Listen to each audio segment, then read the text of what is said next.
Hello students, welcome to Magnet Brains. My name is Abhishek Pandey, your teacher for social science. So Magnet Brains एक ऐसा platform है जहां पर आपको सभी क्लास सभी सब्जेक्ट के videos free of cost provide किए जाते हैं।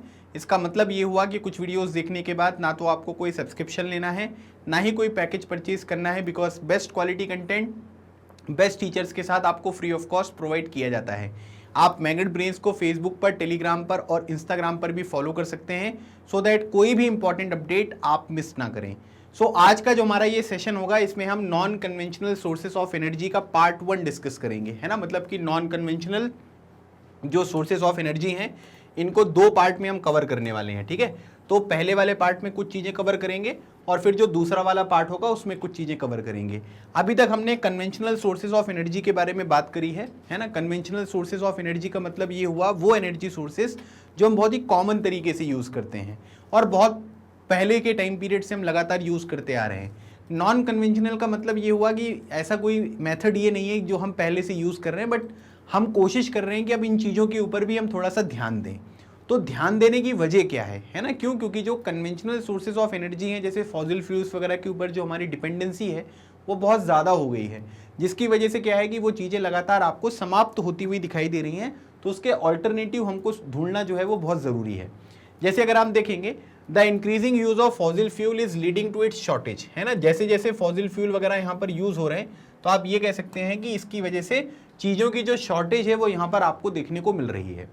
It is estimated that if the present rate of consumption continues, the reserve of these fuel will get exhausted। मतलब कि जिस तरीके से आज के टाइम पीरियड पर फॉसिल फ्यूल्स वगैरह का हम यूज़ कर रहे हैं, अगर इसी रेट में चीज़ों का हम यहाँ पर यूज़ करते रहें तो बहुत ही जल्दी यहाँ पर क्या होगा कि सभी फॉसिल फ्यूल्स जो हैं वो यहाँ पर एग्जॉस्ट हो जाएंगे, चाहे वो कोल हो, पेट्रोलियम हो या फिर नेचुरल गैस हो। Moreover their use also causes environmental pollution, है ना। फॉसिल फ्यूल वगैरह से इन्वायरमेंट को तो कोई ऐसा तो है नहीं कि कोई फ़ायदा पहुंचता है ना। उससे काफ़ी ज़्यादा नुकसान होता है। पॉल्यूशन की वजह से काफ़ी दिक्कतें यहाँ पर हो रही हैं, लोगों के हेल्थ के ऊपर भी नेगेटिव इम्पैक्ट यहाँ पर पड़ रहा है। कई सारी यहाँ पर आप ये कह सकते हैं कि प्री मैच्योर यहाँ पर डेथ होती हैं। प्री मैच्योर डेथ मतलब समय से पहले जिनकी डेथ यहाँ पर हो रही है, तो उसकी वजह भी यहाँ पर क्या है कि पॉल्यूशन आपको देखने को मिलेगा। So therefore there is a need for using non conventional sources such as solar energy, wind energy, tidal energy which are renewable, है ना। सिंपल सी बात यहाँ पर यह है, ये बोला जा रहा है कि इसीलिए ज़रूरत यहाँ पर यह है कि हम यहाँ पर क्या करें कि कुछ ऐसी एनर्जी रिसोर्सेज का यूज़ करें, ठीक है, जो यहाँ पर क्या है कि रिन्यूएबल हो। जैसे सोलर एनर्जी का यूज़ करो, है ना, विंड एनर्जी का यूज़ करो, टाइडल एनर्जी का यहाँ पर यूज़ करो। तो ये सब रिन्यूएबल भी होंगी, ये समाप्त भी नहीं होंगी और आसानी से हम इनका प्रयोग करके पॉल्यूशन वगैरह जो है उसको भी कम कर सकते हैं और चीज़ों की जो शॉर्टेज यहाँ पर है उसको भी हम यहाँ पर मिनिमाइज कर सकते हैं, ठीक है। तो ये चीज़ भी आपको यहाँ पर ध्यान रखनी है।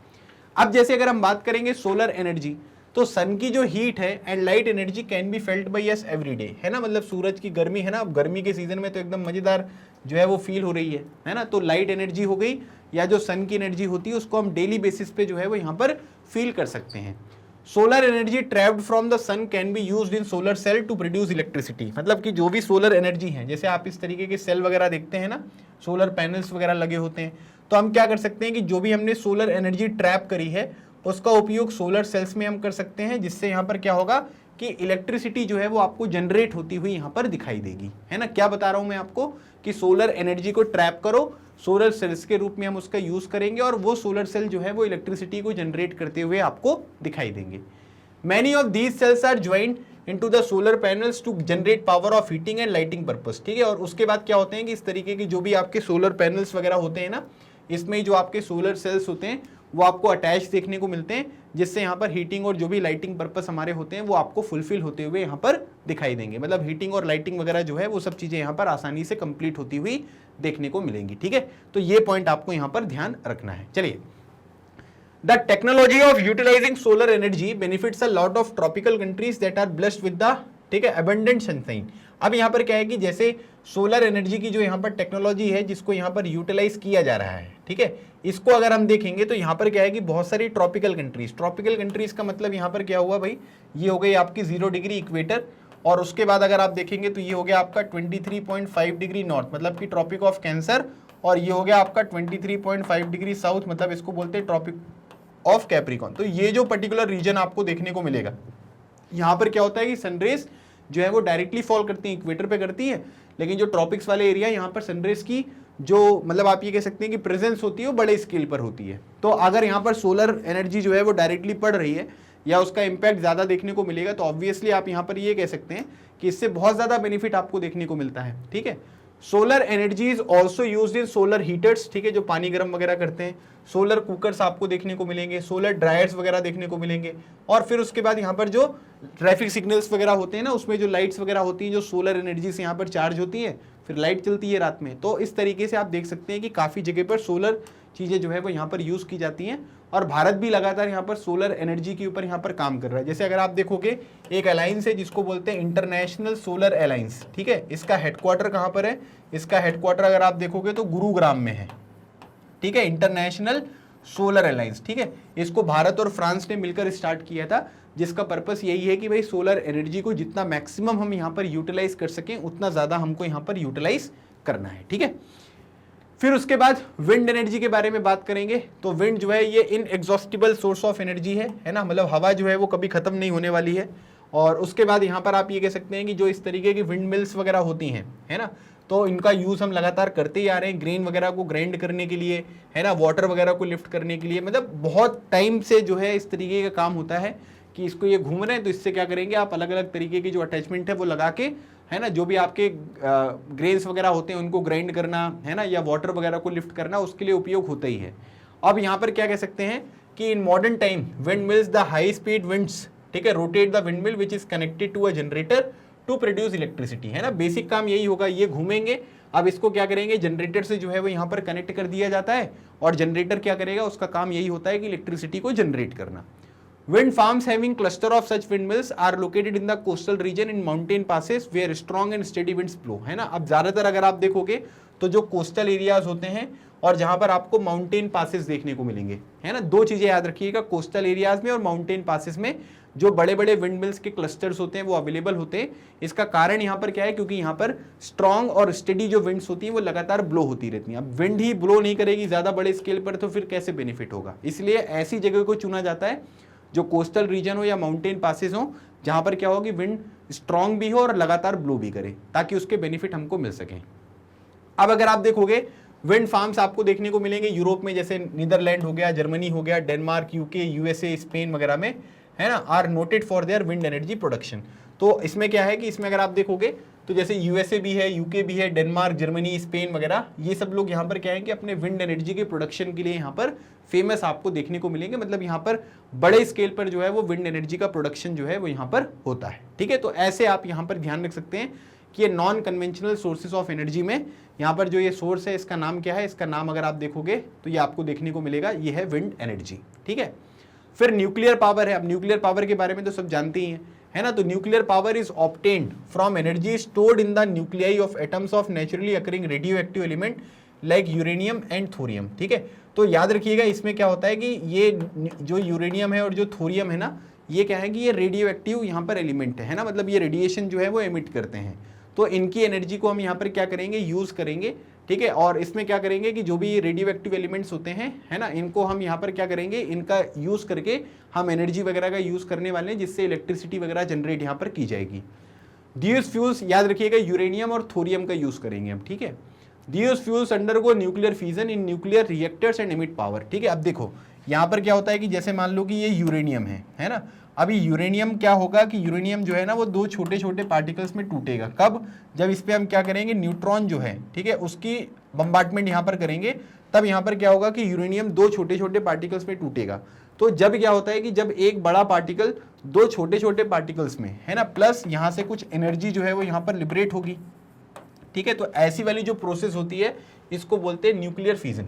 अच्छा, अब एक बात ये ध्यान रखिएगा कि सन जो है, सन से जो हमको एनर्जी मिलती है ना, वो किसका एग्जाम्पल है, वो न्यूक्लियर फ्यूजन का एग्जाम्पल है। ठीक है, न्यूक्लियर फ्यूजन। सो न्यूक्लियर फ्यूजन में क्या होता है, न्यूक्लियर फ्यूजन में अगर आप देखोगे ये फ्यूजन है। ठीक है, इसमें अगर आप देखोगे तो इसमें क्या होता है कि एक बड़ा पार्टिकल दो छोटे पार्टिकल्स में टूटता है ना, और न्यूक्लियर फ्यूजन में क्या होता है कि उसमें एक दो छोटे पार्टिकल एक बड़े पार्टिकल में बनते हैं। जैसे इसमें हाइड्रोजन प्लस हाइड्रोजन, ये किस में कन्वर्ट होता है, ये हीलियम में कन्वर्ट होता है। ठीक है, तो ये सब चीज़ें जो हैं वो आपको यहाँ पर ध्यान रखनी है। तो इसमें क्या होता है कि इसमें एक बड़ा पार्टिकल छोटे पार्टिकल में टूटता है और एनर्जी यहाँ पर जो है वो जनरेट होती है। The greatest producer of nuclear power are USA and Europe, है ना। यूएसए में भी खूब ज़्यादा प्रोडक्शन होता है और यूरोप में भी जो न्यूक्लियर पावर होती है उसका प्रोडक्शन जो है वो बड़े स्केल पर होता है, लेकिन इसमें खतरा रहता है ना। अगर न्यूक्लियर पावर जो है वो यहाँ पर प्रोड्यूस कर रहे हो और जो न्यूक्लियर फ्यूजन होता है ना, ये जो रिएक्शन यहाँ पर होती है इसको कंट्रोल कर पाना जो है वो थोड़ा मुश्किल काम होता है ना। मतलब कभी अगर मान लीजिए कि कंट्रोल नहीं कर पाए आप, लीकेज वगैरह यहाँ पर कुछ हो गया तो काफ़ी सारी प्रॉब्लम जो है वो क्रिएट हो सकती है, ठीक है। इसलिए यहाँ पर क्या होता है कि इसको थोड़ा सा यहाँ पर जो है वो सीरियस थ्रेट यहाँ पर होता है और इसलिए इसको बहुत ध्यान से काम करना होता है। अगर इंडिया में बात करेंगे तो Rajasthan, Jharkhand have large deposit of uranium, है ना। मतलब राजस्थान में और झारखंड, याद रखिएगा ना, इंपॉर्टेंट है कि यहाँ पर क्या है कि यूरेनियम आपको बड़े स्केल पर जो इसके डिपॉजिट्स हैं वो आपको देखने को मिलते हैं। फिर उसके बाद अगर आप देखोगे, ये बहुत इंपॉर्टेंट है, थोरियम जो है एक तरीके की सैंड में मिलता है। इस सैंड को क्या बोलते हैं, मोनाजाइट, है ना। और ये मोनाजाइट जो सैंड है वो कहाँ पर है, ये केरला में, है ना। इसके ऊपर भी अलग अलग कॉम्पिटिटिव एग्जामिनेशन में मैंने क्वेश्चन देखे हैं कि थोरियम कौन सी सैंड में मिलता है, मोनोजाइट सैंड में, और ये कहाँ पर है, ये केरला। ये सैंड होता है जिसमें थोरियम आपको देखने को मिलेगा। फिर उसके बाद कई सारे न्यूक्लियर पावर स्टेशंस भी इंडिया में, जैसे कलपक्कम अगर आप देखोगे तो तमिलनाडु में है ना। तारापुर जो है ये महाराष्ट्र में, लोकेशन याद रखना, मैप पर आएगा, मैप भी मैं आपको करवाऊंगा। फिर उसके बाद राणा प्रताप सागर जो है वो कोटा राजस्थान में है, नरोरा आपको यूपी में, कैगा कर्नाटका में, है ना। और कैगा ने तो गिनीज वर्ल्ड रिकॉर्ड भी बनाया है, लगातार बिना रुके काम करने का जो गिनीज वर्ल्ड रिकॉर्ड है वो कैगा न्यूक्लियर पावर प्लांट का है, जो कि कर्नाटका में आपको देखने को मिलेगा, ठीक है। तो कलपक्कम हो गया तमिलनाडु में, तारापुर हो गया महाराष्ट्र में, राणा प्रताप सागर हो गया कोटा में राजस्थान में, नरोरा हो गया उत्तर प्रदेश, और कैगा जो है वो कर्नाटका में आपको देखने को मिलेगा। तो ये कुछ इंपॉर्टेंट न्यूक्लियर पावर स्टेशन हैं जहाँ पर न्यूक्लियर एनर्जी जो है वो यहाँ पर क्या की जाती है, उसको हम यहाँ पर जो है आप ये कह सकते हैं कि जनरेट करते हैं और फिर न्यूक्लियर एनर्जी का इलेक्ट्रिसिटी वगैरह के जनरेशन में यूज़ होता है, ठीक है। अब जैसे ये फोटो आप देख सकते हैं, ये है आपका न्यूक्लियर रिएक्टर, इसमें ये हॉट वाटर वगैरह है, स्टीम है। काम यही होगा कि यहाँ से एनर्जी जब जनरेट होगी तो ये टरबाइन को घुमाएगी, टरबाइन जो है वो जनरेटर के साथ कनेक्टेड है और जनरेटर जो है वो इलेक्ट्रिसिटी को यहाँ पर क्या करेगा, जनरेट करेगा, ठीक है। सिंपल सा लॉजिक यही है। तो लॉजिक में यही जाना है आपको, है ना, कि इसमें रिएक्टर होगा, रिएक्टर में यूरेनियम होगा, है ना, जिसको हम एक फ्यूल की तरह यूज़ करेंगे, न्यूट्रॉन की बम्बार्टमेंट करेंगे और न्यूट्रॉन क्या करेगा, यूरेनियम को दो छोटे छोटे पार्टिकल्स में ब्रेक करेगा, कुछ एनर्जी लिबरेट होगी, वो एनर्जी टरबाइन को घुमाएगी, टरबाइन से जनरेटर में इलेक्ट्रिसिटी जनरेट यहाँ पर होती हुई दिखाई देगी, ठीक है। तो ये पूरा का पूरा एक टॉपिक जो मैंने आपको समझाया, और मैंने आपको ये भी बताया कि भाई ये नॉन कन्वेंशनल एनर्जी यहाँ पर सोर्सेज हैं, इनका उतना फ्रीक्वेंट हम यहाँ पर यूज़ नहीं करते हैं, बट हम यहाँ पर प्लानिंग कर रहे हैं कि अब इस तरीके की जो एनर्जी सोर्सेज होते हैं ना, उनका भी हम यहाँ पर प्रयोग करें, ठीक है। तो ये पार्ट नंबर 1 था जिसमें मैंने आपके कुछ नॉन कन्वेंशनल जो एनर्जी सोर्सेज हैं उनके बारे में बात करी। अभी इसका पार्ट नंबर 2 जो है वो यहाँ पर बचा हुआ है ना, क्योंकि नहीं तो फिर क्या होगा कि एक ही साथ सब पढ़ लेंगे तो फिर वो आपको कन्फ्यूजन होने लगेगी, है ना। तो इसलिए मैं सेकंड पार्ट में जो है वो बाकी का डिस्कशन यहाँ पर कंटिन्यू करूँगा और फिर आपका जो भी इंपॉर्टेंट चीज़ें हैं वो सब कुछ यहाँ पर कंप्लीट हो जाएंगी। अगर आप क्लास 8 के इंपॉर्टेंट कुछ वीडियोस देखना चाहते हैं, दूसरे सब्जेक्ट की वीडियोस देखना चाहते हैं, तो आपको डिस्क्रिप्शन में कुछ इंपॉर्टेंट लिंक्स प्रोवाइड करी गई हैं, आप उनको एक्सेस कर सकते हैं, उनसे उन वीडियोस को डायरेक्टली यहाँ पर देख सकते हो। अगर आप और systematic without any disturbance videos को देखना चाहते हैं तो गूगल पर जाकर टाइप करिएगा magnetbrains.com, ठीक है। जैसे ही आप टाइप करोगे इंडिया के number 1 100% free online education platform पर आपकी एंट्री हो जाएगी। यहाँ पर आपको अलग अलग टैब्स देखने को मिलेंगे, जैसे CBSE English medium, Hindi medium, spoken English, NTSE और जितने भी अलग अलग कॉम्पिटिटिव एग्जामिनेशन होते हैं सबके अलग अलग टैब्स हैं। सब पे आप पर्सनली जो है ना क्लिक करके उनको गो थ्रू कर सकते हो। अब जैसे मान लीजिए कि 8th क्लास के वीडियोस देखने हैं तो कहाँ गए, CBSE इंग्लिश मीडियम में गए, है ना, क्लास 8 पर आपने क्लिक किया।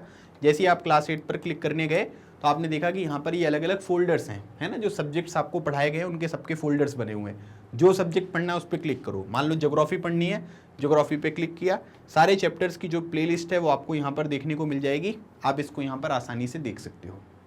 दूसरी इंपॉर्टेंट बात, मैग्नेट ब्रेन्स पर इस तरीके से जो ये पूरे का पूरे वीडियोस हैं वो आपको देखने को मिलेगा और बगल में क्या है कि कोई डिस्टर्बेंस नहीं होगा, केवल यही वीडियो चलेगा, तो आप आसानी से अपनी प्रिपरेशन कंप्लीट कर सकते हो, ठीक है। और मैग्नेट ब्रेन्स पर KG से लेकर 12th क्लास तक, ठीक है, जो भी क्लासेस होती हैं, ठीक है, वो यहाँ पर क्या है कि 100% फ्री हैं, कोई सब्सक्रिप्शन नहीं, कोई फीस नहीं, कुछ नहीं देना है, आसानी से बस घर बैठे आपको प्रिपेयर करना है और वीडियोस यहाँ पर देखने हैं, ठीक है। अगर आपको सेशन अच्छा लगा है तो सेशन को लाइक करें, चैनल को सब्सक्राइब करें, ठीक है, और जो भी आपके दोस्त हैं उनको भी वीडियोस को शेयर करें अलग अलग ग्रुप्स में, ताकि ज़्यादा से ज़्यादा लोग इस वीडियो के तहत अपने सोशल साइंस की प्रिपरेशन को कंप्लीट कर सकें। अगले सेशन में एक नए टॉपिक के साथ मिलूंगा और उसमें जो दूसरे बचे हुए नॉन कन्वेंशनल एनर्जी सोर्सेज हैं उनका डिस्कशन मैं आपके साथ करने वाला हूं। तो मिलते हैं हमारे नेक्स्ट सेशन में, तब तक keep smiling and keep preparing. लगे रहो, एग्जाम क्लियर करो। Thank you so much. जय हिंद।